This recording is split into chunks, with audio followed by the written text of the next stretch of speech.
Walang kupas, snacks, parang Roman goddess. Ganda ni Chef, may pagka-sunshine cruise.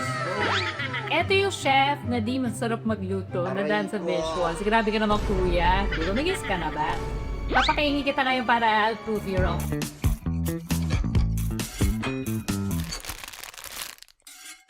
Hello mga ka-chefies! Welcome back to my channel! Today hindi tayo magluluto. We're gonna do something different. Actually, hindi ko pa nagagawa ever sa channel ko and I'm very excited to do this. Kaya naman, let's go! This is reacting to comments from Ninong Rai's BOH episode. At syempre, para mas maganda ang kwentuhan, sasamahan natin ngayon ng konting snacks. Meron ako dito otap, and some coffee. Ayan, diba? Dahil hindi ko pa ito nagagawa ever, iinom ako ng kape para mas kabahan ako. Mamaya hindi ko malaman kung ano mga pinagsasabi ko dito sa episode na to, but let's do this. Pero konting backstory na nga ka-chefies. The collab was made possible through North Shore Lasang. So nakakatuwa na nakapag-guest ako kay Ninong Rai. Actually, matagal ko nang gustong mag-guest kay Ninong Rai. And shout out Ninong Rai and of course the media team. Thank you so much for having me. Talagang nag-enjoy ako during that episode. Dinilagay ko sa, kasi kukunin mo, di ba? You have to get it. Tapos alagyan mo sa lalagyan mo na meron di ice. Nawala yung hito ko, tumalon. Mamay, mapahiya ako sa'yo. Oh, hindi naman. Siyempre, nag-expect pa ako, may susunod pa to. Siyempre naman! Siyempre Wow. naman, di ba? Okay, let's proceed at baka mamaya hindi na ako makapag-react sa kakachika. First comment. Wow, si Chef Buds. Lagi kong napapanood yan nung high school ako, 2008. Maraming salamat sa iyo for setting this. So you made me feel so old. 2008, I know, kasi that's when Quickfire started noong 2008. Nakakatuwa talaga when I hear comments like this. Kasi parang high school, may nanonood na ng cooking show ko before. Okay, let's go to the next one. Chef Rosebuds, one of the OG celebrity chefs at isa sa dahilan bakit ako natuto at nahilig sa pagluluto dati. Dito ko nakuha yung paggamit ng kutsara para baladan yung ginger na pinapagalitan pa ako nung hula ng tatay ko. Dahil bakit to kutsara gamit ko? Pero nakita niya na mas okay nga. O, diba? Nakakatuwa naman na naalala pa yung mga kitchen tips that I would share sa Quickfire before. Ngayon kasi medyo mas common na yung mga kitchen hacks eh. Pero during that time, grabe, para namang so long ago. 2008 was how many years ago? 2008, 2018, 19, 20, 21, 23, 17 years ago. Nagbilang ako, sorry, mahina ako sa 17 years ago! Oh my gosh! Ito 17 years ago. Nakakagulat if I recall it. Nagano na pala siya katagal. Pero during that time, wala pa masyado ko napapakita ngayon sa social media ng mga kitchen hacks. So, marami sa mga viewers ko noon ang nag-aabang ng mga kitchen hacks ko. And yes, it's better to use your spoon pagka kayo ay mag-pipil ng inyong ginger. Subukan niyo yan, sa mga hindi pa nasusubukan. Isa yan si Chef Rosebud na pinapanood ko dati sa QTV pa. Sinusulat ko pa dati yung mga recipes na kung niluluto niya dati. O, diba? Nakakatawa. Kasi 10-minute lang yan eh. So, kung nasusulat mo yung mga recipes na yun, ibig sabihin, past listener and past writer. Thank you. Ito yung chef na una ko kinahangaan. Nakakakilig naman. Nakakakilig talaga makaramig ng mga ganitong mga comments. Lagi akong nanonood ng show niya sa Quickfire noong bata pa ako. Eto na, nung bata pa ako, bago sumikat si Chef Boy Logro. I'm very glad that I finally have an interview. Nakaka-nostalgic. O, diba? Naaalala pa nila yung aking mga Quickfire episodes. Grabe! Nostalgia talaga to. Hindi pwedeng hindi mo kilala si Chef Rosebud. Oh, so nice! Thank you so much. Kasi Quickfire noon would air every day sa QTV. Every day, 3 times a day. So, kung mamiss mo ako ng umaga, sa tanghali, sa gabi nandyan ako. Diba? Sabi nga sa kakilala ko dati, kung merong hindi nakakilala sa akin, during that time, nung pinapalabas yung Quickfire, palaman mo lang TV. Kasi nga, layo nasa TV, aring nandun yung mukha ko. Nakaka-goosebumps nung narinig ko ulit yung boses ni Chef Rosebud. Thank you so much, na-goosebumps ka. Very siguro nga, kasi dahil 10-minute yung show ko, tapos 3 times a day, Kasi naabangan din talaga ng mga tao yon dahil after ng, or before mag-news, basta bago mag-news yan bago mag-after eat bulaga or something, doon yun napapanood. Ang refreshing marinig ulit ang boses ni Chef Rosebud. Biglang bumalik yung memories ko from watching their shows when I was a kid. Oh, ano naman na-enjoy yung boses ko. Thank you so much for appreciating my voice. Meron ng goosebumps, meron pang refreshing. Para nakakatuwa, para bang parang pwede mag-VO, voice over, voice talent ba? Thank you! Oh, babasahin ko to. Kailangan hindi pa lambasin tong comment to. Walang kupas. Naks! Napakaganda at napaka-cool pa rin ni Chef Rosebud. Super hanga talaga ako sa kanya, sa passion niya sa pagluluto. All the best, Chef Rosebud, at salamat Ninong Rai sa kulat niyo. Alam mo, nakakatuwa kung mga ganito. Siyempre, naaaliw ako pag may mga nakakaalala sa akin. At feeling nila maganda ako. Para sa paningin nila maganda ako. So, maraming salamat for appreciating. At napaka-cool ko daw. Usually kasi, actually when I was doing the show before, parang pag may mga nakikilala ko outside the show, para isip ko, ganyan ka pala ka-funny kasi minsan sa show hindi ako pwede maging super funny dahil we only have like a limited time to shoot. So, kailangan direct to cooking. I'm glad na nakikita niyo pa rin yung personality ko behind the cooking show. Grabe! Boses niya palang brings back memories. Nakakatawa naman. Alam mo, actually, it's so really heartwarming to read messages or comments like this na parang, ano kaya klaseng memories ang naiisip nyo pagka naririnig yung boses ko or nung nakita nyo? O, naisip ko tuloy, kung may ganun bak sa bagay, kung halimbawa, makita ko na from my childhood rin, na halimbawa, yung mga dating kusong cartoons, diba? Tapos makita ko, oo nga naman, it brings back memories. Thank you! Sana magandang memories yung mga yan, diba? Beautiful memories always. This one, core memory unlocked. College pa ako noon, una kong napanood si Chef Rosebud. Fast forward sa lockdown, nanood na ako dito kay Ninong Rai at sa mga impluensya nila. Doon na ako natuto magluto. One of the best episodes ng BOH. PS, nag-subscribe na rin ako sa channel niyo po, Chef Mom Rosebud Benitez. Thank you so much. Si Mentor.Toninho. Thank you so much for subscribing to my channel. At talaga naman core member unlocked na nakakatuwa naman na ever since college ay pinapanood mo ako. I agree. Talaga naman, I agree dahil ako yung guest. One of the best episodes ng BOH. I really enjoyed that episode. Ang daling kakwentuhan din ni Ninong Rai. As in, parang I wasn't really in front of the camera. Parang lang kami nagkukwentuhan and we were getting to know each other. Parang very personal yung atake ng episode na yun. That's why I liked it. And I'm glad that you liked it as well. Crush! Crush ko din si Chef Rosebud.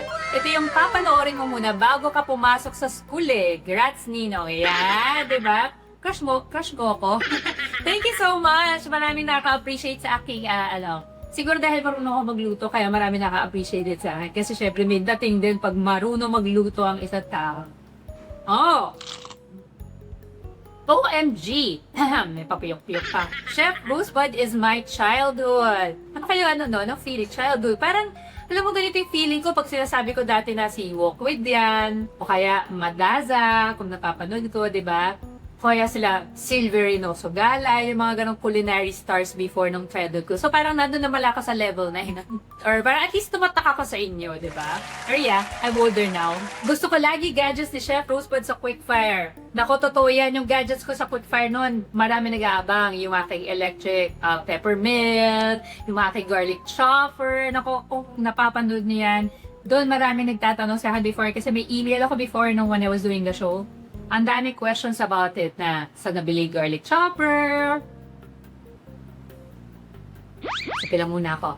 Sa nabili yung mga electric pepper mill.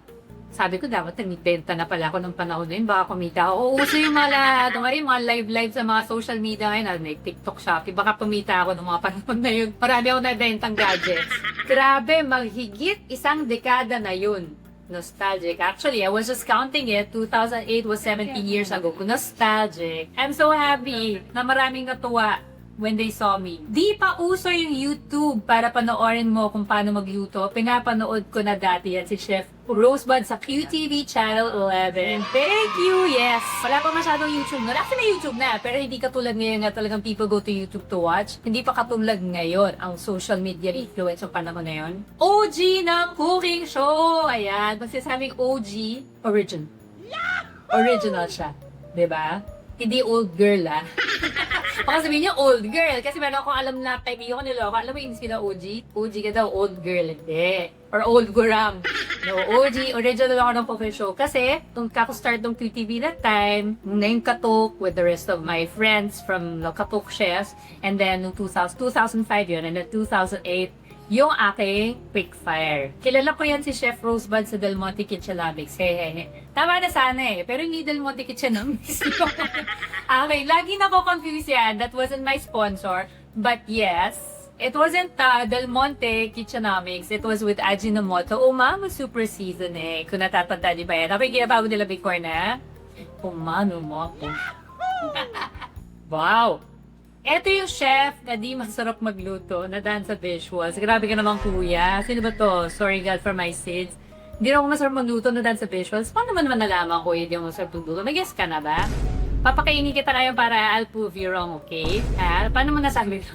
Na-offend, and then, hindi mo na-offend. Siyempre, kanya-kanyang opinion tayo. Pero, mayroon kasi magbigay na opinion na hindi masarap magluto, kung hindi mo naman natikman yung niluto ko. So, sino ka man, pagluluto kita if I get the chance para malalaman mo na masarap din ang magluto at saka na-dance sa visuals. Ano yung sabihin sa ganda ko? Hindi to panay ganda lang, may talent to, ha? Okay? Kalurky. Pero okay lang yan. I welcome your opinion, but I do not agree with the opinion. Pwede ba? Oh my gosh!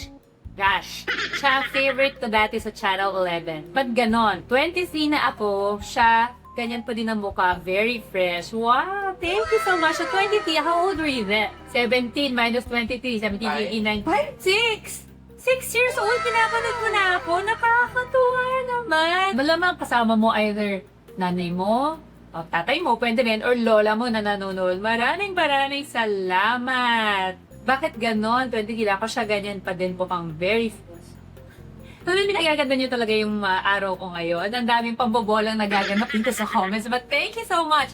I appreciate all of these comments. Para may pressure tuloy ako na dapat talaga ma-maintain ko itong freshness ko. Bawal ang hagar. Si Chef Rosebud, aging like fine wine. Wow! Love her cooking shows. That's also the time when I got hooked on cooking and exploring other cuisine. This is really nice. Aside from sinabi niya, I'm aging like fine wine. Dapat ganun talaga tayo. Dapat we age like fine wine. Diba? Mas sumasarap. Wow. Habang tumatanda. Wow. So, bukod sa na-appreciate nyo yung visuals na and na-appreciate nyo rin what I was sharing on TV, which is primarily my love for cooking, I love for eating and exploring different kinds of cuisines. Bakit parang di tumatanda si Chef Rosebud? Nats, thank you. Kaya tumanda na rin talaga ako. Makikita nyo na yan, may mga, pwede nyo man kita physically, konting bend ko lang minsan, parang kailangan ko na may emergency. Masakit na yung mga balakang ko, yung mga ganyan. Classic tong episode mo, Ninong Rai. Isa si Chef Rosebud sa mga inspiration ko kung bakit ako natuto magluto. See, this is really nice to know na marami akong hearing these comments na merong nabuto sa akin at naging inspiration ako for them. Really, really heartwarming. 48 years old na pala sa chef. Kasabagay hindi ka man tinatago. Yes, I'm 48 years old. Pero she looks 30. Grabe naman. Talaga ba? Mga ba 130 pa? Pasababa. Grabe. Yung daughter ko, 33. So, mas bata ako. Tingnan sa anak ko. Although she looks young also. Thank you!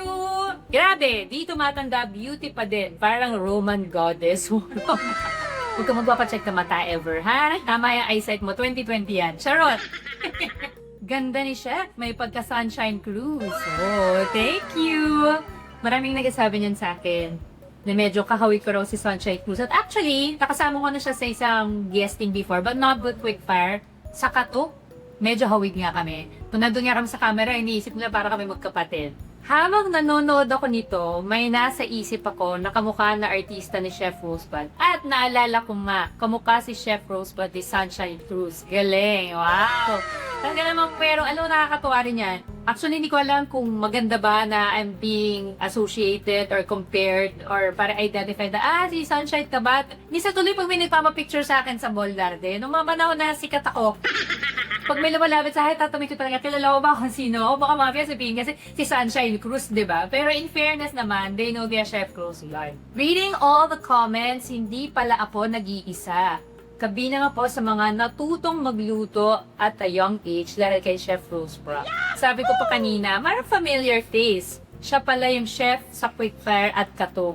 Yes, wala ako sa food industry ngayon, Chef, pero dahil sa'yo talaga, bakit napakalapit ng loob ko sa pagluluto. Maraming salamat, Chef Rosebud, and thank you din, Team Ninong, for this. Nakakatuwa naman, diba? I was only doing my job, which is also, of course, my passion. Pero, kakatuwa that I get to affect people like this, na naging inspiration niya ako.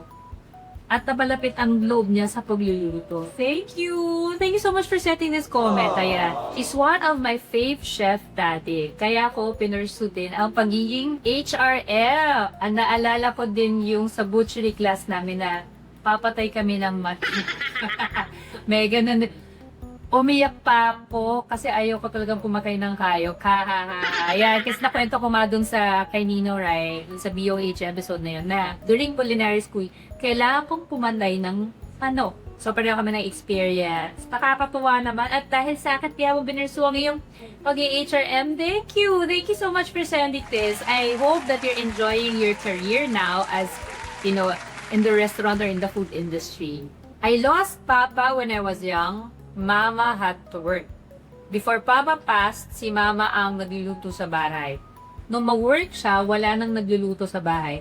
Dahil sa quick fire, natuto akong magluto at 14. Wow! At sobrang crush to din si Chef Rosebud. Wow! Grabe naman. I'm glad na through that, at sa aking through what I do, actually, natuto ko magluto. Survival, ganun talaga yung sinasabi ko rin dati, diba?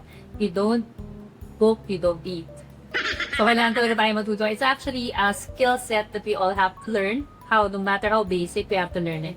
And I'm glad na ma-inspire kita maging at 14 years old. Very, very nice. At sobrang crush mo din ako dati. Thank you! Ito yung pinapanood ng nanay ko lagi. Kaya ang sarap magluto ni Mama. Thank you po. Thank you! Sa pakisabi sa mama mo, thank you so much. Shoutout sa iyo, Mama, ni Frozen T7421. Lagi ko siyang pinapanood noon sa Quickfire. Mahusay. At malinis magluto. Kaya lang, talagang quick ang pagluluto dahil konti lang ang minutes sa piyang to. Just want to share a bit about your special guest for today's video. I already have cook kids when Katok first cared, and being a cooking enthusiast, as I have always been, I never missed any of its episodes. I love that show. It was fun with those good-looking, and competitive, young, talented cooks as Chef Nino, Chef Jonah, Chef Mitchie, Chef JL, and Chef Jeng. Pero pa isa, si Chef Darlo. I remember it was from Rosebud that I learned that peeling ginger, using a spoon is better than using a knife. She's a good speaker, maybe the reason why she was the one who was offered the Clark. More power and God bless. And will forever be a Katok Gutong Bartada fan. Wow! So from Katok pa talaga siya nanonood. Dahil pa niya yung mga kasama ko doon.